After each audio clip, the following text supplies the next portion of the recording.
Best friend since childhood slept with my BF during our 3-year relationship after she got hospitalized. My mom took her side and tried making me forgive her. We're both 20 fanned, and we've been friends since reception, 4 to 5 years old. You think she was my sister? My rock, we stood by each other. Through everything when my parents divorced, she was there to offer a shoulder for me to cry on when her grandmother died. I was there, keeping hair afloat throughout high school. I've been dating my boyfriend 21M for about 3 years. We started dating in sixth form, a version of UK college, and he was my first serious relationship. I introduced him to my family.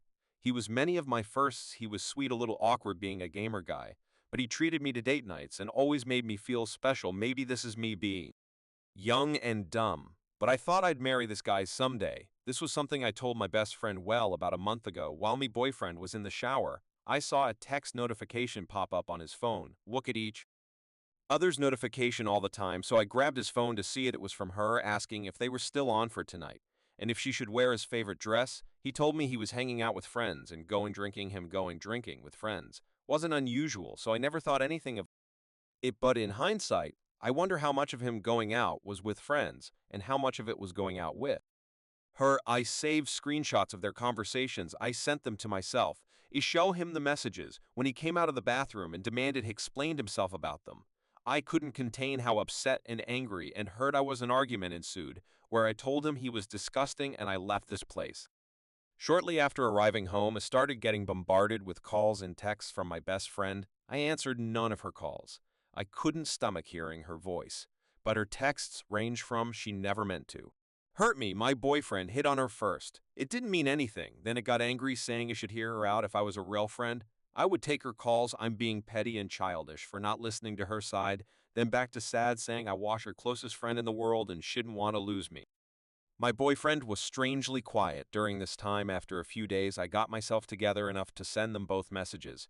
Maybe it was cowardly, but I didn't have the strength to call them. I told my now ex-boyfriend that we were done and I won't give cheaters any chances with me. He responded by trying to call me, but after the third or fourth attempt, he gave up, sent me a final message saying it wasn't that big of a deal, that they just fooled around, but agreeing he didn't want to date me anymore. My best friend was more persistent after I told her I wanted nothing to do with her. Day after day I get messages and calls from her demanding to talk, demanding resolve this, demanding I not say anything to anyone, saying she stopped seeing him, saying she'll kill herself. I don't talk to her really up. I ended up confiding to a mutual friend about what was going on because I was seriously beginning to wonder if I was being this friend reassured me that my feelings were justified. However, I wasn't expecting this friend to spread around what happened. The gossip spread like wildfire, and a few days ago, my ex-best friend tried to take her life. I said nothing. I haven't visited her in the hospital. I haven't sent any messages to her family. Now her older sister keeps messaging me telling me I'm a heartless for leaving her at her lowest, for not trying to prevent this, and that everyone makes mistakes. That her sister didn't intentionally hurt me. Maybe it does make me a heartless, but I don't care. I'm relieved she survived, but I'll never forgive her. I'll never forgive her betrayal. Shit destroyed our friendship when she slept with my boyfriend. Update 1. Hey again, it's been a while. First, I want to thank everyone for all of their comments and support. In hindsight, I know I wasn't being a button moment when I was being bombarded by texts and calls from her family. It's hard not to let those thoughts mess with your head. I didn't know if I was going to post an update, but some things have happened, so this might get a little long. Sorry. Giving fake names. Ex-BFF is Nikki Hare. Older sister is Tammy. Ex-Bef is Josh. You'll name anyone relevant as I go. So I mentioned in a comment that my mom wanted to speak to me later that day. I had a few replies warning me that she would try to pressure me into forgiving Nikki, and they were right. She came over to my dad's that evening and wanted a conversation in private. She asked if I'd spoken to Nikki, yet I said no. She asked if I was going to. I said no. I was trying to be as firm as possible because I knew what she was about to do. She asked, "Don't you think you should?" My response was, "No, I don't see why I should." I sent her a final message almost a month ago. This is where things began to really go south in the conversation. "Mom, love, she's in the hospital right now. She needs all the support she can get. You're meant to be her friend." I didn't even know about her condition until her mother called. Meme, really? I meant to be her friend after she slept with Josh behind my back. Didn't say anything about her because didn't want to talk about her mom. Are you really gonna onto a silly grudgy? Understand she hurt you, but she's hurting so much more right now. Love meshes hurting mom. Yes, you both are raised you to be a kind, forgiving person. Why can't you forgive her me? What like how dad should have forgiven you? This wasn't my finest moment. I didn't bring it up before because it wasn't relevant, but the reason why my parents divorced was due to infidelity on mom's end, and it wasn't only a one-time thing that it matters, even if it had been, but my mom always believed dad should have just forgiven her. Admit this was a low blow for me, and the conversation spiraled into an argument from there, with both of us saying some not-so-kind things to each other. Eventually, I decided the conversation was over because we were just going around in circles and heading into yelling territory, so I told her to leave, and I tried talking to her again when we've both calmed down when she was leaving. She said this, "I hope you're not as cruel as your father." I'm typically not an angry person, but this infuriated and hurt me. I lived 50-50 between my parents. They both made sure I had everything I could need or want. But she felt her situation and struggles were undeserved. Dad never helped with bills or payments that didn't involve me. She expected more, cheaters always do. I didn't say anything when she left. I just blocked her number and social media accounts and cried chickered more about the girl who had hurt her daughter, then said daughter she realized pretty quick what had happened and came back the next day, but dad told her I didn't want to talk to her true, and she had to leave. It took maybe half an hour before she finally left. The new few days she kept trying to reach me through other people, but I stayed silent. The Friday after my post, I decided I felt calm enough to talk to her and unblocked her. We spoke over the phone, which wasn't as exciting as above. Basically, it was her apologizing and telling me she was wrong for trying to force me to forgive Nikki, that she'll respect my decision, but tried to suggest to think about it. I very firmly told her I was not forgiving Nikki. She just said, okay, things didn't really feel the same with us. I couldn't bring myself to be as scatty with her as I was before, and it didn't help that she kept giving me updates about Nikki. The first time she did it, she told me Nikki had been put on a 72-hour psych hold, assessed, and eventually released. I told her I didn't want any updates on Nikki's situation. I won't stop her from checking in, but I didn't want to be involved. She complained and said she thought I'd want to visit her, but I threatened to block her again if she kept pushing, and she shut up. Nothing was mentioned about Nikki for a couple of weeks before Mom again broke my boundary and brought her up, telling me about how Josh had stopped talking to her and how Nikki needed a shoulder to cry on. I again told her I didn't want to know, and this was her last chance not to bring her up, or I would cut her from my life. She complained again, but eventually promised it wouldn't happen again. Maybe I should have learned from my mistakes, because I know my mother. She doesn't take no for an answer. It was really quiet for a while. My friends and I had all basically carried on from what happened, and even though I know a couple of them still occasionally talk to Nikki, they never bring her up around me or tell her, I hope, how I'm doing. I thought I could finally close this chapter on my life, but nope. Today, my mother called me and asked if I wanted to get lunch. I hadn't seen her in a while. So what was the harm? He head to the Weatherspoons we planned to it at, and who do I find sitting with Mom, Nikki, and her sister Tammy. As soon as Nikki sees me, she gets up and tries to hug me, but I just raise a hand and take a step back, and this girl has the audacity to look upset. Mom immediately knows she's up because she's scrambling with all of the excuses of it's to see you two fall apart. Like this, you were so close. I thought you'd forgive her by now, and my favorite, she made a mistake. She misses you during this time. Nikki has been quiet, and I can see Tammy glaring at me. I'm just so angry and I'm upset at this. She became increasingly sassy about the situation, leaving us feeling defeated, and frankly a little targeted for speaking up. Overthinking. Marion fairly changed the rules to suit Jack and Jill, and that we always stuck with the short end of the stick. Update 1 December 1, 2024. I feel like I may have let y'all down on this one based on the advice.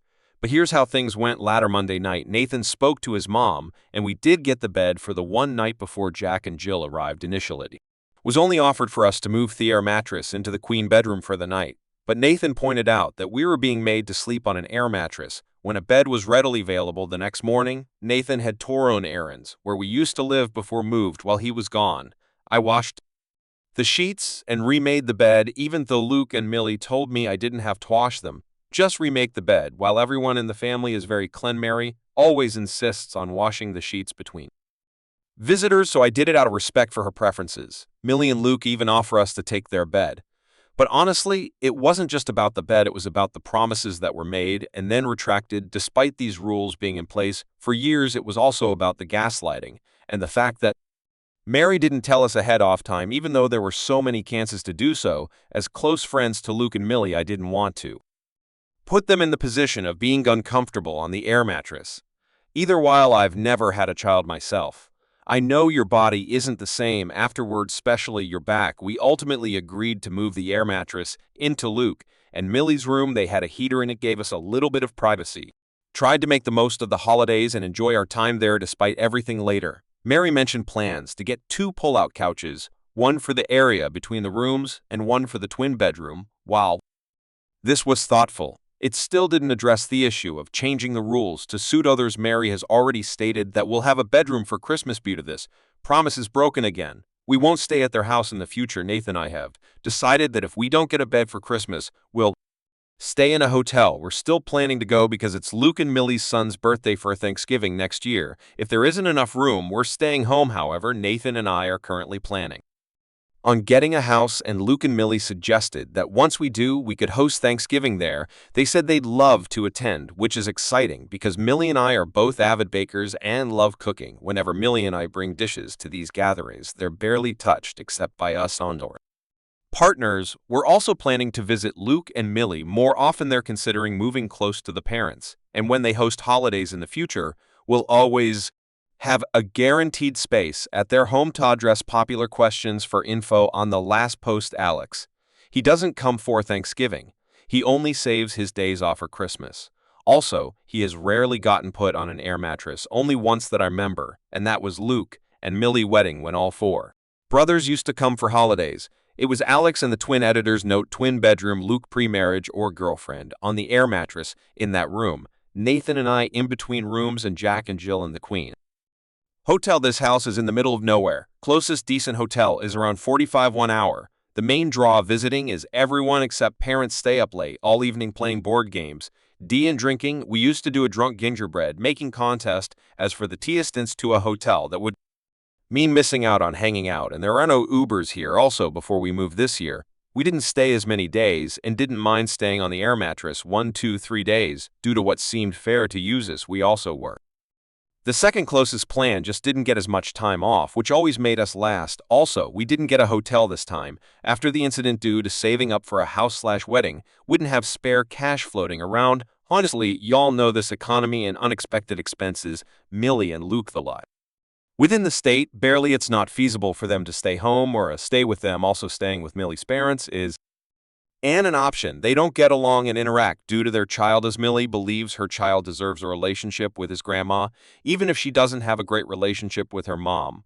Also, there is no room. Marithis was completely out of character for Marie. In fact, the only person everyone in the house has an issue with is John Mary's, the one who wants all of their sunshine for the holidays and goes out of her way to make sure we'll all attend. Usually, Luke does believe the change was due to his dad and their mom was made a messenger because the mom is usually a big person on fairness and mostly have had no issues other than one's John push her into this. Was also backed up by John's reaction to hearing we stayed in the room for one night before this interaction. Mary is one of 4 people that I've stated I'd take a bullet for due to her normal kindness. Jack and Jill, most in the house, has had an issue with them previous holidays. They have thrown a fit due to us voting on where to eat, and none of us wanted to go where they chose, so they refused to eat with us. Jill is the main issue of this, and similar things happen every time this year. Millie asked if we could play the board game in their room one night, as she was on the phone with her sister playing an online game, and we didn't have much room due to the air mattress. Jill stated she wasn't willing to,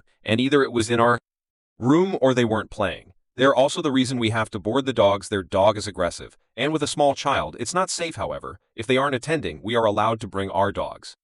Chronic illness, pregnancy. For all the comments about pregnancy, Jill is not pregnant about health reason. Millie has some chronic illness. They're still trying to figure out. Jill used to be on the overweight side, but has lost a significant amount in 3 years. I have insomnia. Both Millie and I have bipolar disorder and endometriosis. This is inconvenient due to my period usually hitting during the holidays. Update to December 25, 2024. The update is we broke up 2 weeks before Christmas. After coming back from the holidays, we had a fight. Initially, we decided to work things out, and for a while, things seemed to be improving. He even told me he wanted to propose at Christmas, and together we picked out a ring online, but just before checking out, he sighed and said he wasn't sure about us and wanted to end things. I'll admit it was heartbreaking at the time, but honestly, it was also freeing looking back. I think he'd been holding on for too long to a relationship where I was giving up so much of myself just to make it work. Meanwhile, I was the only one working onus. A lot of the comments on my previous post called me a doormat, and while it stung, they weren't wrong. I've been bending over backward for him and his family for years, and this breakup was the wake-up call I needed. After everything, I moved back to Tennessee to stay with friends. And yes, I know it's quick, but I've already met someone new. A guy I really like. Some people might say it's too soon, but I think I checked out of my last relationship long before it ended. While I'm not completely healed from the damage my ex caused, I feel like I'm finally rediscovering myself and what I deserve in a relationship. This Christmas was surprisingly joyful. I spent Christmas Eve with my friends, my new boyfriend, and even got to meet his mom on Christmas Day. He came with me to meet my family, and it was one of the best holidays I've had in years.